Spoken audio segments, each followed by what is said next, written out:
Joe Luehmann is on as my guest tonight. Joe, welcome to Truth Wanted. If you could just, give a little bit of background about yourself and what you do and your work. Yeah, of course. So I am Colombian. I was born and raised in Colombia, and I moved to the US to be in a church internship program. So I did that for 2 years in Las Vegas, and then I moved to San Diego to help start a church.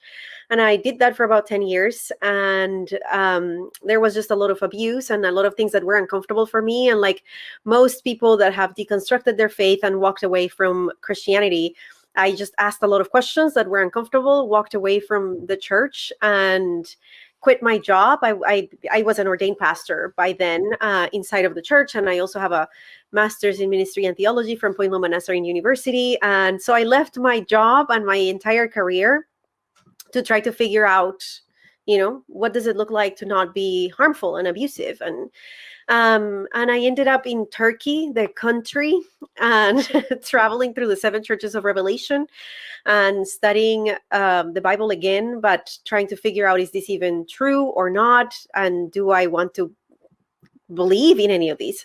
So I've been doing that for the last few years and doing that publicly. So I kind of chose to deconstruct publicly. And then I started what I call decolonizing my faith, which is, or decolonizing theology, really, not just my faith, but theology in general, which is removing systems of oppression or divesting from systems of oppression, regardless of what beliefs you land in regards to theology, just divesting from systems of oppression to ensure that you are not causing harm with them anymore. So that's what I do. I do that publicly now.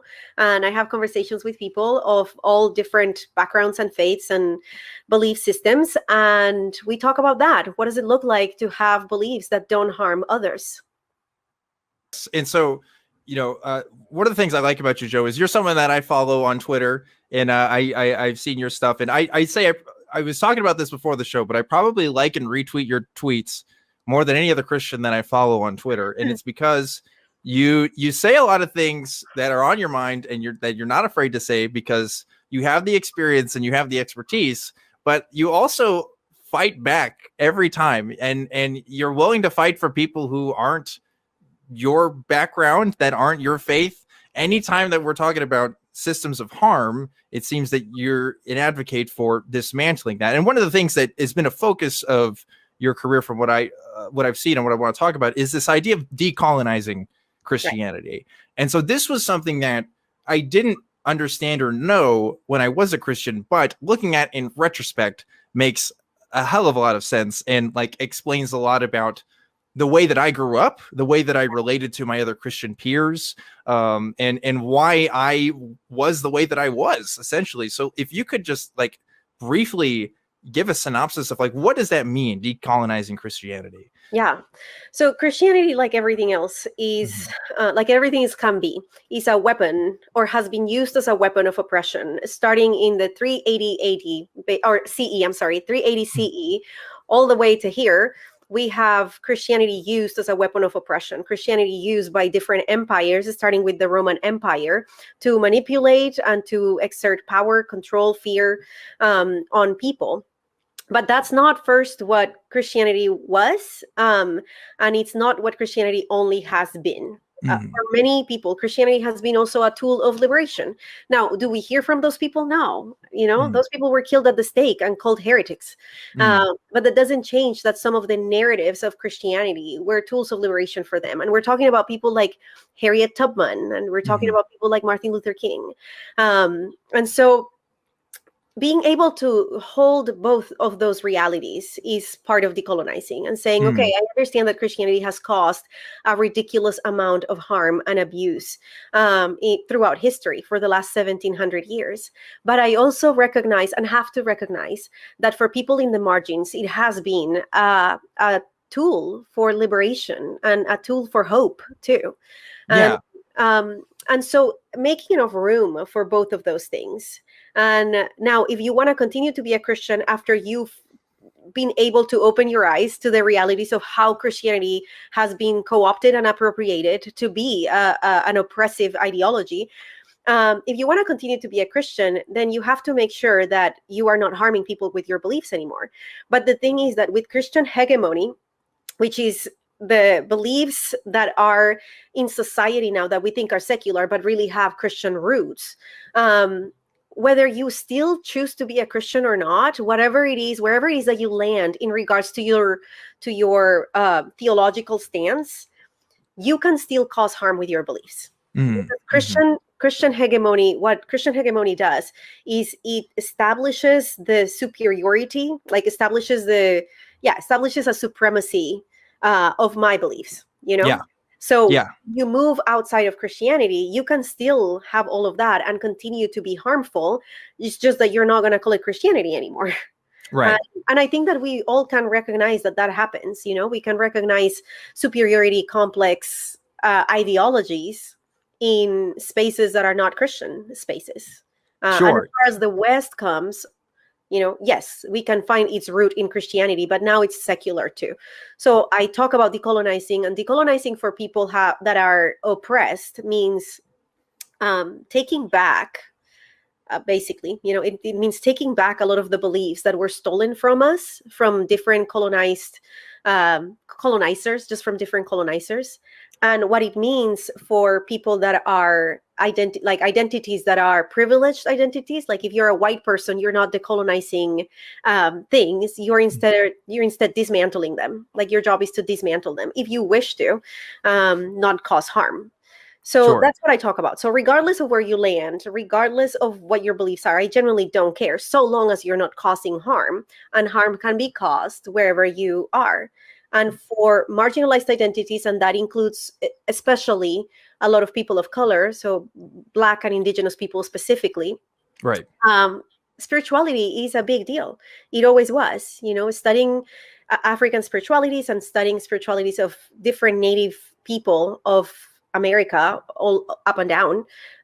It's just absolutely beautiful to hear how they were trying to frame ideologies of trauma and being in community and respecting the other. And all of that for them was a spirituality. So decolonizing for those of us who are in those marginalized identities means reclaiming all of that back. So spirituality continues to be a big deal for me, and it is an act of resistance against the colonizer. Sure. Recognizing that Christianity was also the weapon of colonization. Yeah. And like we still see echoes of that today as well. Right. Like we like it's not a thing, because growing up I was taught about these Christian peoples that came to these areas and colonized these places, but the framing was this happened in the past and still isn't affecting people today. But that's just simply not true. We see echoes of it all the time. And it may not be in the same, it's a type of violence, but it's not the same kind of violence that we talked about before. So like we were talking about this a little bit before the show. I was a Christian, and when I was a teenager, I got the opportunity to go on a mission trip. And the optics of this is so bad, because this was a mission trip to a Native American reservation in a totally different state. So already, like, instead of helping our local communities, whatever, we're taking this trip to go all the way somewhere else and supposedly help these people. Now, like, I didn't, we weren't allowed to actually evangelize at the time, although we were given like some pamphlets and stuff to hand out on the download. But we were just told to do like these work projects and stuff there. And it's already kind of weird enough, like being a group of white kids going on these other people's, land and saying like, we need to be here for you because we have something that you need, which is like the gospel, right? Like that's the idea. And like learning about the rates of suicide, learning about the rates of alcoholism and depression and gambling and all kinds of terrible things that that happens to reservations all across this country. I realized that like that was like a waking up experience for me, and realizing maybe it's not the gospel these people need, but like maybe the change of their like material conditions. You know what I mean? Like I don't think a Bible study is going to fix everything that's going on around here. I don't know. That was a stepping stone for me in realizing that. And that's it exactly. The reason why Native people have the rates of suicide and the rates of alcoholism and all of that, we're talking about and gambling. We're talking about maladaptive coping mechanisms, right? And they are coping mechanisms because of trauma, and the trauma that a lot of the trauma from Native American people is trauma from colonization that was brought on to them because of Christianity. Right. We have to talk about boarding schools and the fact that they took their children and they indoctrinated the children into Christianity and demonized their own beliefs. So you're trying to give them Christianity as a solution to their maladaptive coping when Christianity is the reason for their trauma. And that's the absolute nonsense of it's the nonsense of oppression, right? Like, I'm giving you as a tool the thing that actually traumatized you to try again.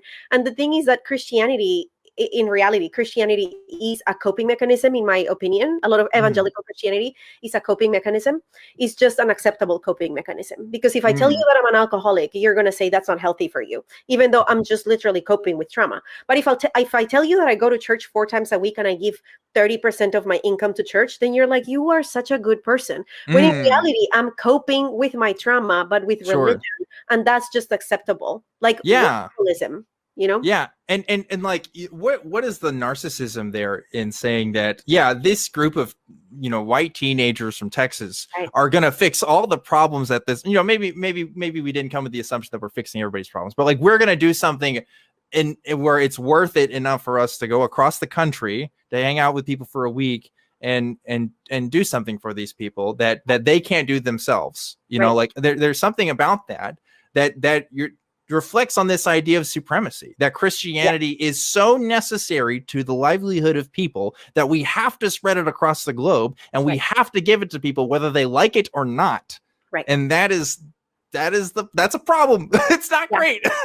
And that's the thing. It's the belief that Christianity is a solution and offers an adequate solution for everybody, without ever taking into account that you have never asked what their problem is. You have never listened to them. You have never allowed for them to tell you, because the narrative is Christianity saves you, period.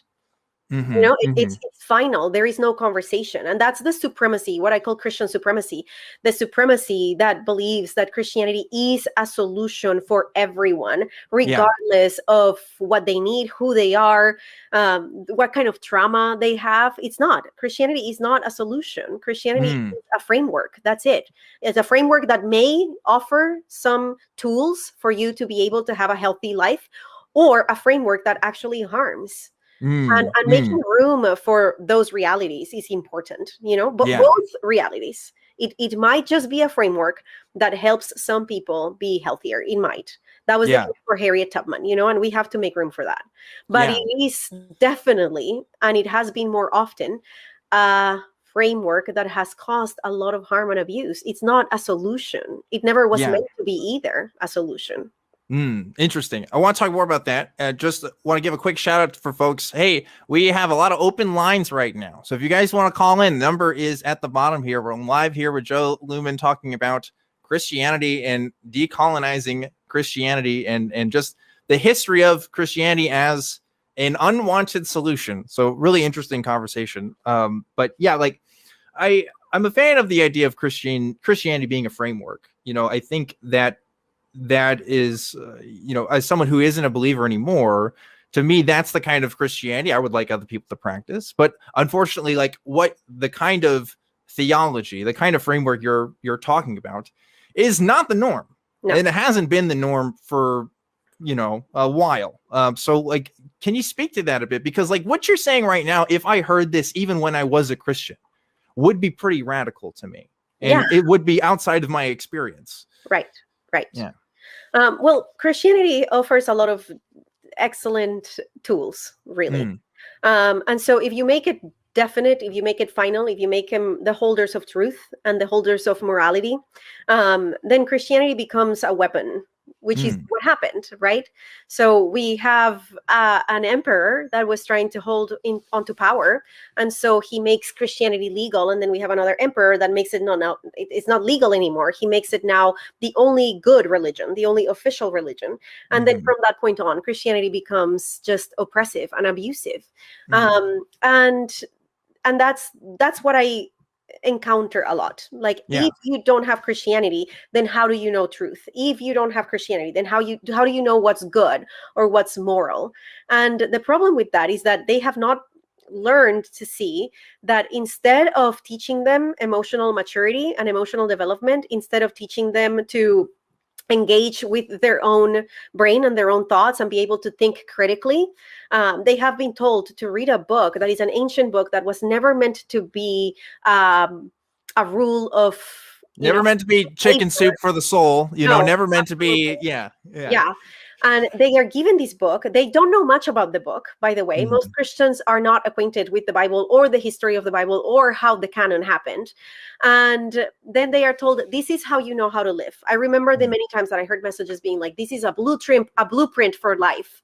And if you read the Bible and you take that as a blueprint for life, then you find a lot of ways to excuse abuse and have a stamp of approval of God. Say, God gave these a stamp of approval. Instead of understanding that the Bible, like the Popol Vuh or the Vedas or the Quran or whatever other book you want, or, the Enuma, which is even older than the Bible, as the Vedas are just ancient books of people trying to explain the human experience.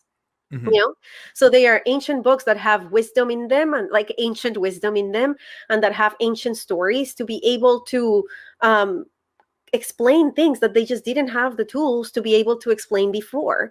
And they are stories that also continue to keep narratives and keep traditions of people alive, because that matters to people. It's important to keep your traditions. That's why we take pictures. It's important to remember where we come from. So if we're able to read the Bible as that, the same way that we would read the Popol Vuh, or the same way that we read the Odyssey, then we understand that the Bible is beautiful and insightful and interesting. It gives us a lot of information in regards to how humans viewed living as a human, having a human experience in the world, 3,000 to 5,000 years ago, or 2,000 to 5,000 years ago. But if you read it as the Word of God, it can only cause harm. Yeah, because I think, when you say, we can view the Bible as a beautiful thing, I think a lot of this particular audience might respond pretty harshly to that and say, well, actually, like, it's been the source of my oppression. It's been the source of like a lot of harms in my life, and in my life too. I've been on both sides of that now. But at the same time, like when I was a Christian, I mean, it was supposedly this source for me, this book that I did not read in the same sense that I read now, did not read it in an academic sense, did not read it looking at, the opinions of professionals who make this stuff their career. It was a tool that was used to kind of make me follow the rules and be in line. And that's a sad thing. And I think that is the reality of, I would say, most people's experience with Christianity today. Right? I mean, would you agree with that? Yeah, absolutely. Absolutely. Yeah. The Bible has been used to manipulate and, make people fall in line and fit into the boxes that they want you to fit into. And funnily, I mean, most of the ways that they do that, if you look deep enough or if you study it enough, they are manipulating Bible verses, but the things that they are saying are not even there, which is one of my favorite things to do, to dismantle and be like, actually, that's not there in Greek, and it's not there in the Hebrew. And you are absolutely manipulating scripture to be able to justify your own bias and justify your own bigotry. So I want one more question here, and then I think we can get to some calls here in a second. But I want to know, you're talking to me as an atheist now. I'm someone who was a believer, now isn't. And you have this framework that works for yourself, and it works for the way that you advocate for social justice. What does your framework say about people like me and the people who are, interested in having conversations with you, but probably can't fall into that framework that you're giving out because they just don't have that same level of foundations anymore? Yeah. I said it already, and I would say it again. I don't care what people believe. I don't. I genuinely don't. I don't care if you believe, like, I don't believe that Jesus resurrected. I can't. After studying enough, I cannot believe that Jesus, the human, if there was such a thing, resurrected. I can't. But I still consider myself a Christian. And so I don't care what people believe. I genuinely don't care where you land in regards to all of these beliefs. I do care, however, how your beliefs inform your behavior. I do care about the harm that you cause with your beliefs. So I will not talk about your beliefs and I will not mention them. I will probably just ask you questions because I like to learn from people and I like to meet people with curiosity because I believe I can learn from anybody. So I will meet you with curiosity and ask you questions. But the only way that you will find me challenging your beliefs is if your belief causes harm. So if your belief causes harm, I don't care if it's a theist belief or an atheist belief or an agnostic belief. I will challenge it because of the harm it's causing. And I expect people to do the same to me. If my beliefs cause harm, I want to be held accountable because I don't want to cause harm. And if we are not moving towards a society that is more comfortable with accountability, then we're never going to stop causing harm. And that's one of the issues I have with evangelicalism, that it stops accountability on its tracks because they believe they hold the truth. They believe that they know it all. They believe that they are right about everything. So there is no accountability. There is no room for accountability. And in spaces where there is no room for accountability, what you have is the cover-up of abuse and the perpetuation of abuse. And it's a perfect cesspool for what is that called? For people that want to cause harm, like for abusers. But that's not the name I wanted to. There is a word, but it's just a cesspool for people that want to cause harm and abuse. They are, like drawn to these spaces. So I don't care what you believe. I don't care if you're an atheist or not. I don't. I probably will ask a lot of questions and learn a lot from you, and I would be excited about that. But if your beliefs are harming people, I'll challenge them. Oh. I have another question I want to ask now because you said something there that I want to tackle before we get to calls because I already know people will ask about it. So like real quick, because you said that the resurrection, you don't believe in the bodily resurrection. No. That's really interesting to me because like my Christianity was a Christianity that said like that is the tenet. That is the thing. Like you can have doubts about everything else. You can say maybe to this, maybe that, but you had to believe in the resurrection because that is what it means to be saved. So what do you from that experience, what do you say to that? Well, first, historically speaking, there is no way the resurrection happened. If we're honest, right? I mean, I agree with you. But right. Yeah, I know. You would not fight that. Yeah, sure. But yeah, historically speaking, there is no way that the resurrection happened. And there are three types of beliefs, right? Rational beliefs, irrational beliefs, and irrational beliefs. Okay. I'm okay with irrational beliefs that are outside of rationality, beliefs that you can just not prove are rational because we don't have the tools to understand things, like how did the universe start? We don't know exactly. So if you have some irrational belief in regards to that, I'm okay with that. But what's not okay is having irrational beliefs, which are beliefs outside of logic. Okay. The resurrection is an irrational belief. Once you've studied enough, once you've read enough, and once you've seen enough humans die, the resurrection is just an irrational belief. Sure. I hold to some irrational beliefs still because I hold to mystery and the fact that I don't know everything about this massive universe. I don't even know everything about my own body. There is so much still to discover. So I have a lot of irrational beliefs that are just, there is mystery and I make room for mystery. And I believe that spirituality falls into all of these irrational beliefs. But it is irresponsible to have irrational beliefs. And the more that we learn about the human experience and the more that we learn about the universe, the more that a lot of beliefs that are spiritual beliefs become irrational. And we have to evolve with science. We have to evolve with knowledge. We have to evolve ourselves. So can I say amen to that? Yes, am I all right? Amen. So I don't need to believe what people believed in the first year of, like CE in the first century. I don't, because the information that they have and the knowledge that they had about the human experience, about neuroscience, about death, about cosmology. They didn't even know the world was round. They really literally believed that people died and went down into Sheol. This was their actual literal belief. Like, their cosmology didn't even make room for anything else. So for me to hold a belief the same as people in the first century, because it's in a book, is irrational. It's irrational. So believing in the resurrection, while it might have been irrational for people, specifically for Jewish people of the first century that were trying to hold on to hope and understand what it meant to be oppressed, and where we were going to be able to get some respite from oppression. Like, I understand why Jewish people of the first century that had been oppressed for 400 years wanted to believe in the resurrection. I understand.